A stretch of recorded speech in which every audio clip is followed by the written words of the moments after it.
Olá, este é o Cine Liberta, um espaço para te ajudar a descobrir os filmes que estão disponíveis na plataforma do ICL. No nosso acervo, a gente tem mais de 200 títulos entre nacionais e internacionais.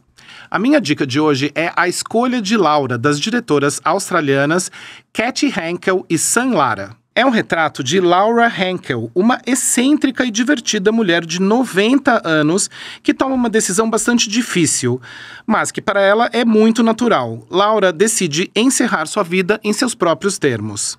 O filme foi dirigido por sua filha Katie e sua neta Sam, o que traz uma visão muito intimista da história. É um tema complexo e contemporâneo que cada vez mais deve ser discutido.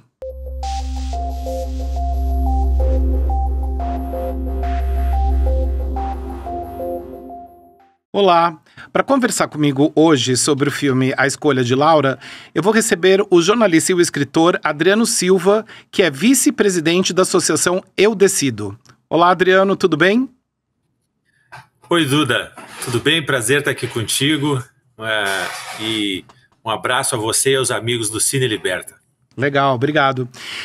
Adriano, para começar, falando já do filme, eu queria saber o seguinte, o filme ele é dirigido pela filha e pela neta da Laura Henkel, né, que é a protagonista de A Escolha de Laura. Eu queria saber o que você acha que isso trouxe ao filme, né, esse grau de intimidade, obviamente, entre a neta e a filha e a própria Laura. Tudo esse talvez seja o ponto mais importante desse filme, né? O fato de ele ser um filme absolutamente humano e feito a partir de uma perspectiva familiar. A Laura, com 88 anos, ela sente que vai perder a sua autonomia, vai perder a sua dignidade nos próximos anos. Ela tem muito medo disso e ela decide não passar por esse processo de decaimento. Ela decide antecipar a sua partida. E tendo na filha e na neta duas cineastas, ela decide registrar isso num filme que acaba virando, né, um grande legado da própria Laura para todos nós. Então, esse olhar da Laura para a filha e para a neta, e também da neta e da filha para ela, nessa condição de ter tomado essa decisão, é de uma beleza ímpar. É um filme realmente muito tocante. Ah, legal, também concordo com você. E uma coisa que me chamou a atenção no filme, e que a gente vai discutir aqui, claro, nos próximos minutos, é o fato de que a Laura, ela é uma figura muito simpática, assim, e ela não é deprimida, né, ela não sofre de depressão, tal, e ela também não tem uma doença terminal, né? Então, eu queria que você contasse um pouco sobre isso, ou seja, tipo, é uma opção que ela faz totalmente lúcida, né? E como eu falei, sem ter uma doença terminal. É comum isso? Isso é muito importante você estar tocando nesse ponto, porque a gente precisa fazer, primeiro que tudo, uma distinção. Quando a gente fala em morte assistida, a gente não está falando em suicídio comum ou suicídio irracional. Então, na Eu Decido, né, a nossa associação civil, a primeira associação civil organizada no Brasil para requerer o direito das pessoas de morrerem com dignidade, esse é um direito civil, uma liberdade individual que nós não temos no Brasil, a gente sempre fala na autonomia da pessoa no fim da vida. Então, a gente está falando basicamente de um grupo de 3 pessoas aí, é importante fazer esse preâmbulo para a gente situar aqui um pouco o território da morte assistida, que é o que a Laura buscou. Né? Nós temos 3 grandes grupos de pessoas que estão nesse território. Nós estamos falando de pessoas com doenças terminais ou incuráveis, nós estamos falando de pessoas com incapacitação grave e irreversível, e nós estamos falando de um terceiro grupo, que são pessoas num estágio da vida muito avançado, de envelhecimento muito avançado, em que isso representa uma perda de condições e uma incapacitação que não vem de uma moléstia ou de um acidente, mas que vem da própria idade muito avançada. E a Laura, ela está um pouco nesse terceiro grupo, né? Ela, prestes a completar 90 anos, ela começa a sentir que ela está ficando cada vez mais dependente, cada vez mais vulnerável, e ela se sente muito desconfortável nessa posição. E ela tem uma frase ótima que eu anotei aqui, que é: a velhice só piora, a velhice só vai piorar, não tem condição de retroceder isso que ela está sentindo. E ela decide não ficar para viver esse decaimento, né? Essa é uma opção que ela faz. Então, aí é importante a gente dizer isso, né? Quer dizer, não é a pessoa que opta, né, por um procedimento de morte assistida, não é muito diferente, é um território muito distante do território do suicídio comum ou do suicídio racional, que é um ato de violência, um ato truculento e muitas vezes isolado, solitário, que uma pessoa comete sobre si mesma. Não é disso que a gente está falando quando a gente fala em morte assistida, né? Então, esse é um esclarecimento importante de ser feito, porque o suicídio, esse de pessoas jovens e saudáveis, tem todo um outro território de conhecimento que estuda. É um problema de saúde pública, né, muito preocupante, com o qual a gente precisa lidar, mas que não tem a ver com a morte assistida, que é o procedimento que a Laura foi realizar na Suíça. Naquela época, em 2019, né, quando a Laura optou por essa antecipação da sua morte, a morte assistida não era permitida no estado da Austrália onde ela morava, né, que é Western Australia, né, na cidade de Perth. E desde 2021 essa legislação aconteceu em todos os estados australianos. Hoje todos as 7 províncias australianas, elas permitem a morte assistida. A Laura seguramente contribuiu com o gesto dela para que essa legislação fosse aprovada na Austrália também. Pois é incrível isso, né? Porque assistindo ao filme, claro, no filme ela vai para a Suíça, como, né, você acabou de falar, mas depois eu estava pesquisando e vi que na Austrália é permitido agora, né? Então, quer dizer, de repente o filme pode ter ajudado nessa mudança de lei, né? O que é uma coisa incrível, né? Eu acho que isso é uma qualidade incrível do cinema, né? Desse filme específico, de poder, de fato, alterar uma legislação, né? Mas, Adriano, não, pode falar. Não, eu ia só comentar que ela aparece no filme uma figura muito importante, que é o David Goodall, que é um cientista, né? A Laura, ela se espelha no exemplo do David Goodall, que é um cientista britânico que morava na Austrália há muitas décadas, e ele completou 104 anos e ele tinha perdido já completamente uma série de capacidades. Você imagina, um dos maiores cientistas da história, ele já não conseguia ler, não conseguia escrever, não conseguia fazer mais nada que dava sentido à vida dele. E o David Goodall foi, em 2018, né, portanto um ano antes da Laura, ele também foi, porque ele também morava em Perth, também em Western Australia, e também naquela época era proibido, né, como é no Brasil hoje, né, não existia legislação favorável à morte assistida, e o David Goodall toma essa decisão de dizer o seguinte: gente, eu não quero viver o que tem para mim daqui pela frente. Daqui para frente já tá ruim, e daqui para frente só vai piorar. Então eu quero ir embora com dignidade, eu quero ir embora enquanto eu ainda tenho autonomia, independência, enquanto eu ainda tô lúcido, consciente. E ele vai para a Suíça, né? Esse foi um caso mundial muito conhecido. Talvez o caso do David tenha sido ainda mais definitivo, né, para a mudança da legislação australiana. A própria Laura se inspira nesse caso, e ela, evidentemente, contribui com essa obra-prima, né? Eu considero esse filme belíssimo, realmente. Um filme pouco conhecido, né? E é muito legal que o ICL, que você esteja pensando esse filme. Eu mesmo não conhecia esse filme. Olha. Eu conheço bastante, né, muitos filmes que tratam dessa temática, e esse é um filme, talvez por ser australiano, uma produção australiana, ele é um pouco mais de difícil acesso. Então as pessoas têm que conhecer. Esse filme é maravilhoso, ele é um filme que muda o jeito da gente olhar para a questão da morte assistida. Legal, perfeito. Fico feliz que você tenha gostado do filme. E, Adriano, aliás, falando nisso, queria fazer agora um parênteses, que tem muitos filmes atualmente tratando desse tema, né? Por exemplo, me vem à cabeça O Quarto ao Lado, do Almodóvar, e, mais recentemente, Uma Bela Vida, né? Do Costa Gavras, que está, enfim, nos cinemas. Eu queria perguntar para você, por que você acha que esse tema está atraindo tanto esses diretores atualmente? Você sabe que durante muito tempo, esse é um número fresco que eu ouvi esses dias, das 7.000 gerações de seres humanos que já existiram sobre o planeta, apenas as últimas 7 tiveram uma expectativa de vida maior do que 30 anos. Olha esse dado. Uau. É incrível. Então, a espécie humana, ela tem registrado no seu DNA, no seu limbo, no seu sistema límbico, ela tem registrado essa expectativa de vida muito curta. Ou seja, nós, como espécie, sempre morremos muito jovens.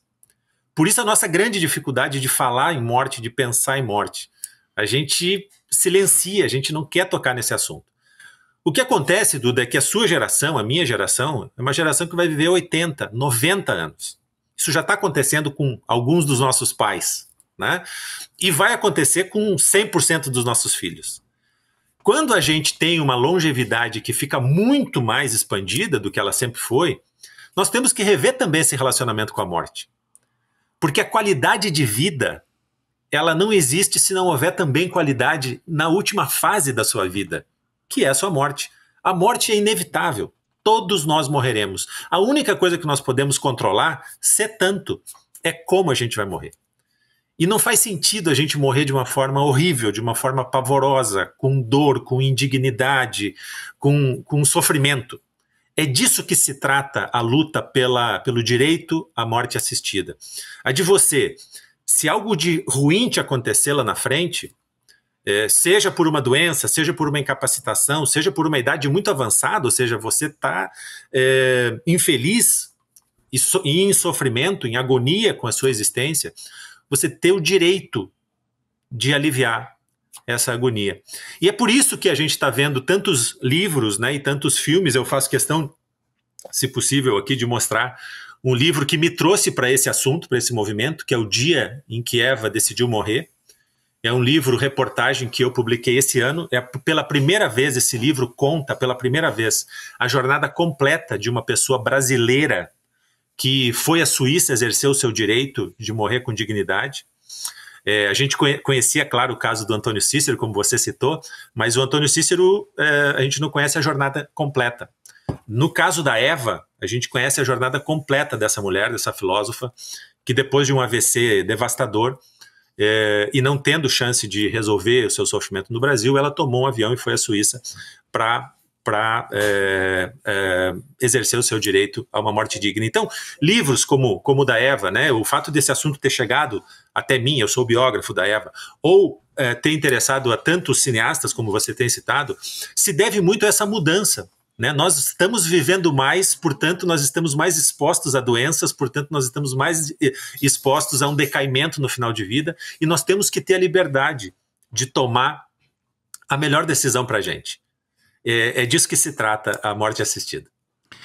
E, Adriano, uma coisa que me chamou a atenção nesses filmes que eu citei, também principalmente na escolha de Laura, é que a morte não é tratada de uma forma, digamos, pesada, né? Ou seja, claro que a morte é uma coisa triste, obviamente, mas é tratada com uma certa leveza. Inclusive, uma cena que me chamou muito a atenção na escolha de Laura, que eu achei uma decisão bem ousada da filha e da neta dela, né, as diretoras, é o fato delas filmarem exatamente a hora do procedimento. Né? Eu achei aquilo meio, confesso que eu até achei um pouco chocante, assim, elas terem filmado aquela cena, mas depois eu fiquei pensando, e eu acho que é uma forma de naturalizar a morte, né? Como você disse, claro, todos vamos morrer, então isso é um fato inquestionável, né? Então, você acha que essa decisão delas de mostrar o procedimento foi uma forma de naturalizar a morte?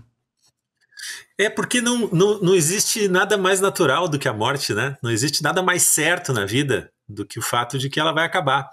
E a gente muitas vezes entende a morte como uma oposição à vida, e ela não é. A morte, ela faz parte da vida, ela é o último momento da vida. Tem também essa frase muito bonita da Laura, né, dizendo o seguinte, esse é o maior evento da minha existência, ou é o último grande evento da minha existência, por que isso tem que ser pesado e sombrio? E eu adoro aquele momento, né, que ela diz o seguinte, ao invés de vocês fazerem um funeral, depois do meu passamento, vamos fazer uma festa de despedida antes de eu viajar à Suíça. E aí eles reúnem, né, num momento maravilhoso, que eles reúnem os amigos da Laura e eles celebram aquela vida, né? E a sensação que eu tenho é que é muito mais saudável você encarar a finitude dessa forma, né? Quer dizer, a vida ela é um ciclo, ela é um somatório de capítulos e a morte é o último capítulo. E se a gente tem interesse em viver bem cada um dos capítulos da nossa vida, nós temos que ter o interesse também de viver bem o último capítulo. E daí a ideia de termos uma boa morte, né? Quer dizer, tem um pouco, Duda, aquela ideia de a morte ideal é você ir dormir e não acordar. Né? Você, muito velhinho, vivendo uma vida incrível, um dia você vai dormir e não acorda. E, de fato, essa é a melhor morte possível. Ela é rápida, ela é indolor, ela é livre de sofrimento. O problema é que a maioria de nós não tem a perspectiva de que a morte vai acontecer assim. Infelizmente, vai ter doença, vai ter decaimento, vai ter incapacitação. E aí, quando uma pessoa está em sofrimento, quando uma pessoa está em agonia, nesse momento da sua vida, mais para frente, ela tem que ter opções. O que nós temos hoje de opção no Brasil? Vamos falar um pouquinho aqui, vou botar o boné vice-presidente, daí eu decido. Tá. Se algo de ruim nos acontece lá na frente, quais são as opções que nós temos? Opção 1, tratamento, medicina tradicional. Muitas vezes esse tratamento vai te machucar mais do que a própria doença, mas é uma possibilidade. Você tem condição de fazer esse tratamento e tentar atrasar a sua morte, o seu processo de morte, prolongar o seu processo de morte o mais possível. Esse é um direito seu. E se você optar por isso, o melhor da medicina para você. Você já tem no Brasil, mesmo em países como o Brasil, você tem o direito de recusar o tratamento. E dizer o seguinte, eu não quero. Isso não me serve, não faz sentido. Tratamento fútil. Né? A obstinação terapêutica, você tem direito de dizer, não quero viver meus últimos dias, quantos quer que eles sejam, de outra forma. E aí você pode também recorrer aos cuidados paliativos, ao paliativismo, que é uma medicina que trata do alívio, não é uma medicina curativa, é uma medicina paliativa, ela vai paliar a sua dor, o seu sofrimento. E felizmente no Brasil, nos últimos 10 anos, nos últimos 15 anos, nós tivemos um avanço muito grande do paliativismo. Então, os cuidados paliativos estão à nossa disposição. Você não tem apenas o tratamento obstinado, né? O tratamento heróico como opção. Você pode recusar o tratamento e pode optar pelos cuidados paliativos. O que nós não temos no Brasil? Nós não temos a terceira opção. Porque mesmo dentro de cuidados paliativos, tem pessoas que sofrem de maneira além da possibilidade da medicina de ajudá-las. Seja uma dor física, quando muitas vezes o anestésico não funciona mais, seja também uma dor psicológica, de você se ver decaindo, de você se ver perdendo a sua independência, as suas capacidades, de forma que você considera indigna. Então, existem realidades em vida que são piores do que a morte. É isso que a gente tem que entender, que pode nos acontecer lá na frente e ninguém está livre. Por isso nós precisamos dessa terceira opção. E essa terceira opção é dizer o seguinte, gente, eu não quero mais. Chega. É o caso, de certa maneira, da Laura. Ela disse, daqui para frente, o que é uma ladeira que eu não quero descer. Eu vivi muito bem a minha vida até aqui, eu estou com 90 anos. Posso dizer tchau? Vocês me permitem ir embora dessa festa? E aí ela faz isso de uma maneira rápida, indolor, sem sofrimento, como se vê no filme, né? Tendo tido a chance de se despedir dos seus amigos, de se despedir da sua família. Então não é um gesto intempestivo, um gesto isolado, né, solitário. Não, é uma coisa muito bem refletida, muito bem informada, muito bem conversada e me parece muito digno. Né? Eu acho que isso é que o filme traz pra gente.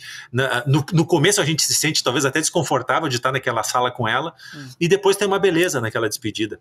Uma beleza doída, evidentemente, porque é uma despedida. Mas eu te garanto que é muito menos doído do que uma pessoa conectada a um aparelho em cima de uma cama sofrendo uma tortura sem fim, como muitas vezes acontece em muitos hospitais mundo afora. Sim, perfeito. E, Adriano, você citou, né, o Antônio Cícero, e justamente o Antônio Cícero, eu acho que ele foi a primeira figura pública no Brasil, né, a tomar essa decisão. Ele também foi para a Suíça, ele já estava com Alzheimer, ele inclusive escreveu, né, publicou aquela carta para os amigos dele, onde ele explicava a decisão dele, e nessa carta ele menciona a questão do suicídio como uma questão muito tabu no Brasil, principalmente por conta da religião, né? Porque o suicídio é visto como um pecado, né? Algo que você não pode fazer, porque só quem pode terminar a sua vida é Deus. Então, eu queria que você comentasse um pouco sobre isso. Primeiro, como que você acha que o caso dele pode ajudar a trazer luz, digamos, a esse tema, e também essa questão da religiosidade, né? Esse é um excelente ponto, mais uma vez, que você está trazendo aí. Eu acho assim, tem duas formas da gente enxergar. Uma delas é a gente entender o seguinte, cada um tem direito ao seu credo, a sua religião, mas ninguém pode impor ao outro o seu credo, a sua religião, né?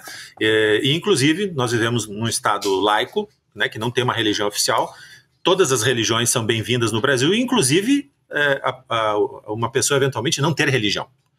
Então, quer dizer, o fato de nós eventualmente termos uma legislação no Brasil mais compassiva, mais humana, que permita que as pessoas optem por uma morte assistida, de novo, né, naquele cardápio ali que a gente falou agora há pouco, essa página está faltando. Se daqui a uns anos a gente conseguir aprovar uma legislação mais racional, mais liberal, mais humana, para a gente ter essa possibilidade, para que as pessoas não precisem ser obrigadas por lei a ter uma morte pavorosa, isso não faz com que ninguém seja obrigado a lançar mão dessa opção.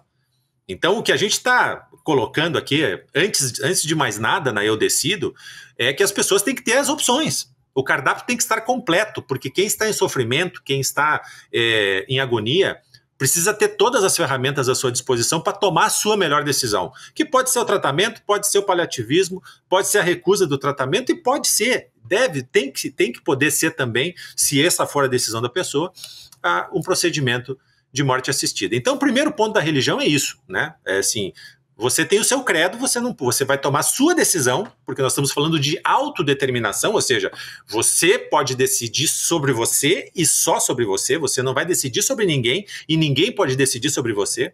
Então, dentro do território da autodeterminação, você vai tomar a melhor decisão para você, de acordo com as informações que os médicos te trouxerem e de acordo com a sua crença. Ponto.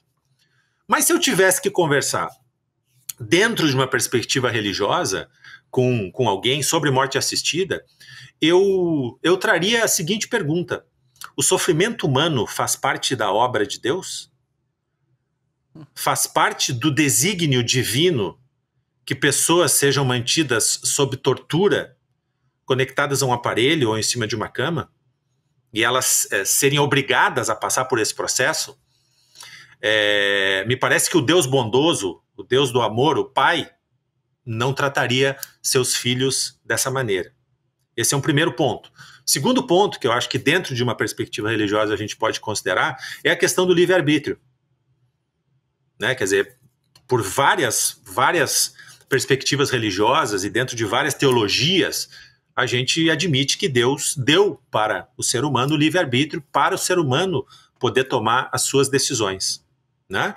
Então, é possível que o livre-arbítrio sirva também para que a gente elimine o sofrimento do mundo. Me parece que quanto menos sofrimento, quanto menos dor a gente tiver, mais nós teremos Deus, mais nós caminharemos em direção a Deus.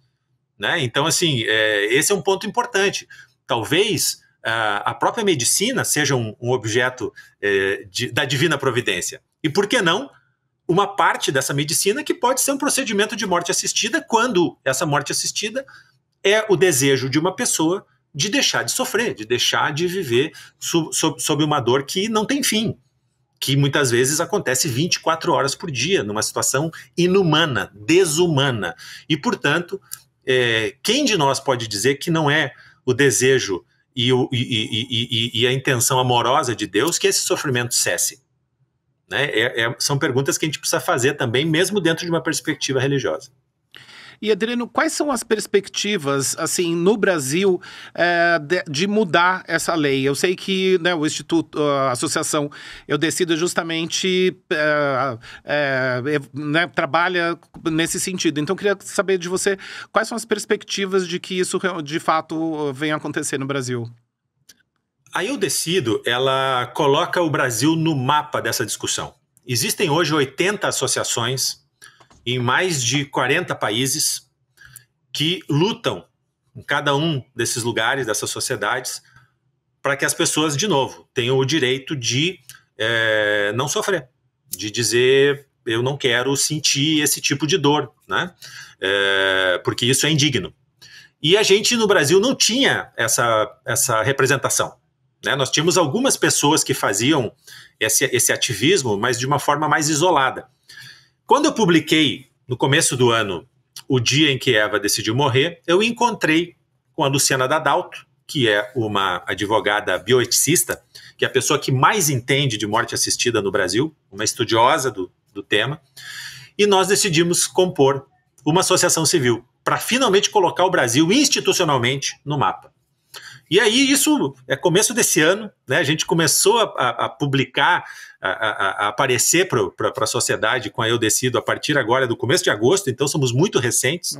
Começamos com 12 fundadores, fomos para 20 associados, hoje estamos com mais de 200 associados, são advogados, são jornalistas, são médicos, são artistas. O Andreas Kisser do Sepultura está conosco, o Juca Kfouri está conosco, enfim, tem uma série de pessoas ali que vão se juntando para compor essa causa. E o que a Eu Decido faz?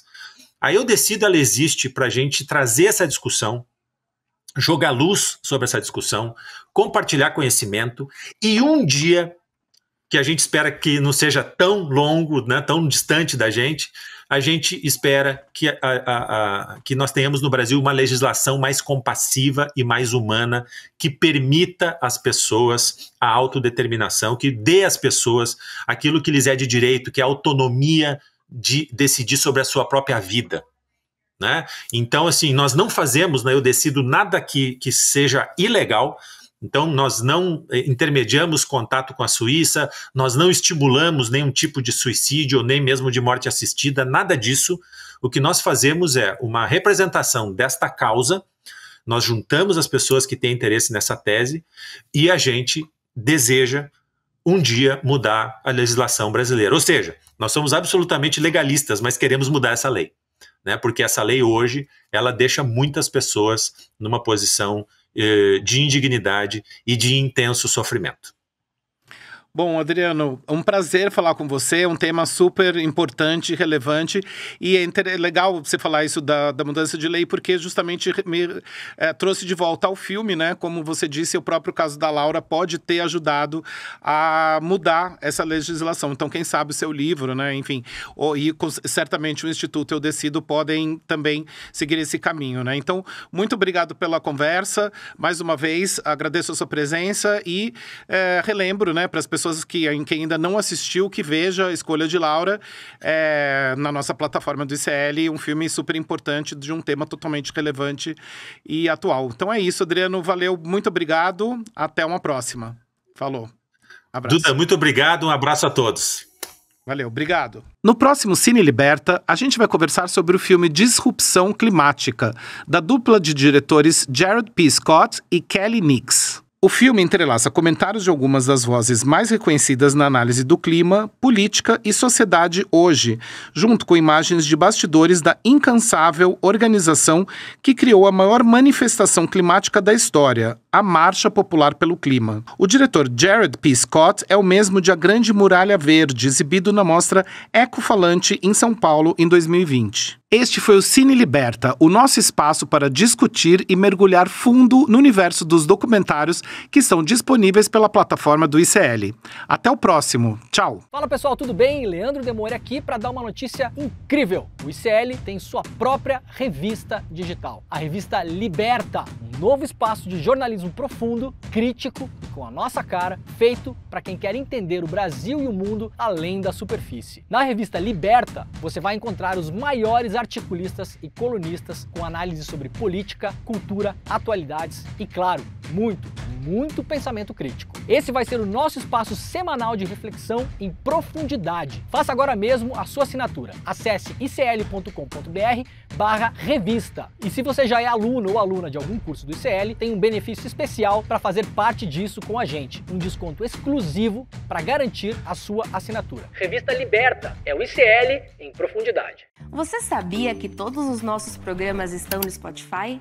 A notícia não pode parar e agora você pode acompanhar todos os nossos programas onde e quando quiser. Siga nossos canais no Spotify e tenha acesso ao Chico Pinheiro Entrevista, Desperta ICL, Rolê e muito mais. ICL no Spotify. Informação que te acompanha.